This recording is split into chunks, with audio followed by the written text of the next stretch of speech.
আলহামদুলিল্লাহি রাব্বিল আলামিন।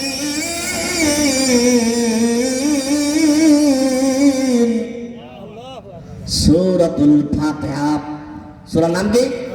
সূরাতুল ফাতিহা।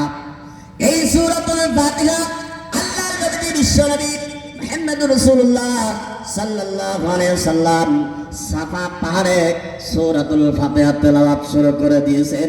মধুমাখা কণ্ঠে আল্লাহর নবীজির সমস্ত সাহাবীরা ওত পেতে ভিজে কান খাড়া দিয়ে শুনতেছেন। আমি যখন এখন তেলাওয়াত করতেছি আপনারা আমার দিকে তাকিয়ে আছেন কিনা? সবাই চাতক পাখির মতন তাকিয়ে আছেন আর শুনতেছেন, ভালো লাগতেছে।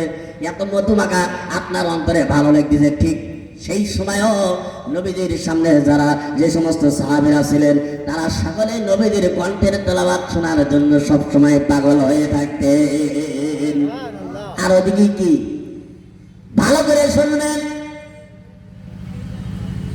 আবু জেহেল, উতবা, শাইবা, আবু লাহাব, আবু সুফিয়ান এই সমস্ত বড় বড় কাফেরের গোষ্ঠীরা নবীজি যখন সাফা পাহাড়ের উপরে কণ্ঠের তেলাওয়াত সূরাতুল ফাতিহা তেলাওয়াত করতেছেন, এদিকে আবু জেহেল, উতবা, শাইবা ঢোল তবলা নিয়ে কি গান পালন শুরু করে দিলেন। আমরা কিন্তু এখন কোরআনের মাহফিল তৈরি করেছি। যুবক ভাইয়েরা কোরআনের আয়োজন তৈরি করেছেন কোরআন শোনার জন্য। আর এক শ্রেণীর মানুষ কিন্তু ওই বাজারে হাটে বাজারে এখানে ভর্তি করলো ওই সূত্র অনুযায়ী সূত্রের সাথে মিল করে দিতে হবে, তো অঙ্ক মিলবে না। মিলবে তো? তাই সে না ও হয়ে গেছে। আগের জামানায় কোরআন না ধরে এই জামানায় কোরআন নেই। তাহলে যদি তাই যদি হয় তাহলে ওই সূত্র অনুযায়ী মিল করিয়ে নেই আমরাও ধরে নেবো। আবু জেহেলের পাপ যারা করতেছে তারা এই মাহফিলের প্যান্ডেলের বাইরে থাকবে, আর সময় নষ্ট করবে। ঠিক কিনা বলুন? হয়তো মনে হয় বাড়ি যাওয়া হবে না আজকে আমার। হবেন তো? অবশ্যই হবে। আল্লাহ তাআলা আপনাকে আমাকে এই রিজিকের বন্টন আল্লাহ তাআলা করে দিয়েছেন। হায়াতের মালিক আল্লাহ রেখেছেন, মউতের মালিক আল্লাহ রেখেছেন।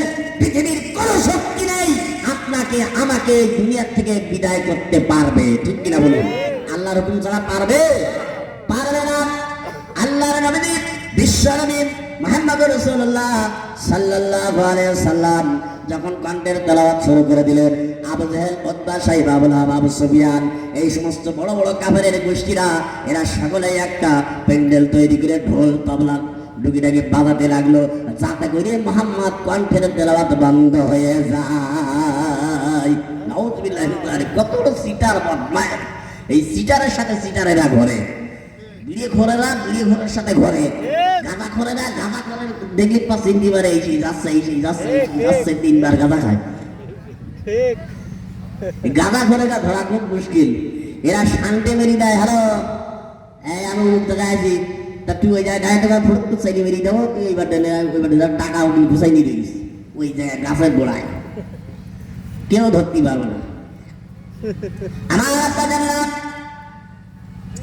কণ্ঠের তেলাওয়াত যখন আল্লাহর নবীর মুখ থেকে সাহাবীরা শোনা আরম্ভ করলেন, আবু জেহেল, উতবা, শাইবা, আবু লাহাব, আবু সুফিয়ান এই সমস্ত বড় বড় কাফের লিডারেরা সকলেই ঢোল তবলা বাজিয়ে জোরে জোরে বাজনা বাজিয়ে কোরআন পড়া বন্ধ করার জন্য তারা পায়তারা করেছিল।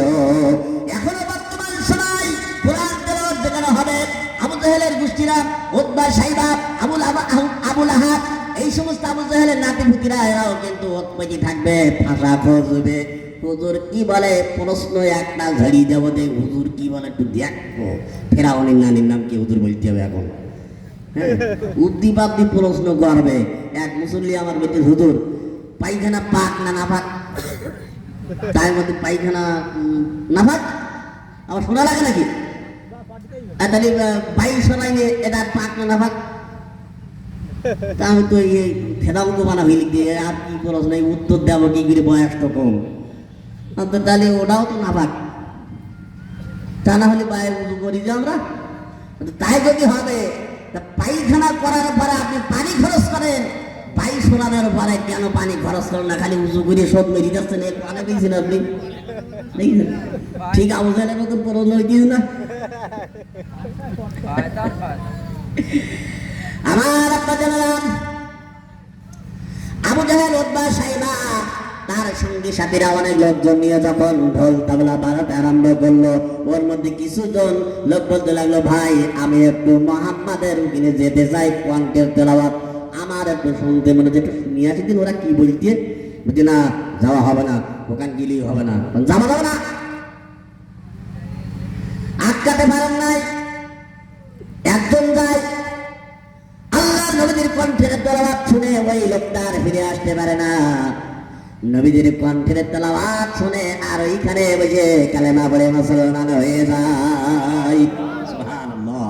কোরআনের মাহফিলের মধ্যে আছে ভাই, আল্লাহ তাআলা আপনার হেদায়েত দিবে। আপনি যদি এখনো বাজারে ঘোরেন তাহলে আপনার কোয়ালে কি হবে ভাই, একটু চিন্তা করে দেখেন। আম্মা জানেন পর্দার আড়ালে আছে, আমার যুবক ভাইরা এসে গেছে, অনেক মুরব্বী এসে গেছে, আপনার আর আপনার গায়ে এত শক্তি থাকার পরেও আপনার নসিব হচ্ছে না কোরআন তেলাওয়াত শোনা, তাহলে আপনার কপাল তো ভুলিয়ে গেছে। আবু জাহেলের সাথে হয় না, তাড়াতাড়ি চলে আসেন আল্লাহ কোরআন তেলাওয়াত শোনার জন্য।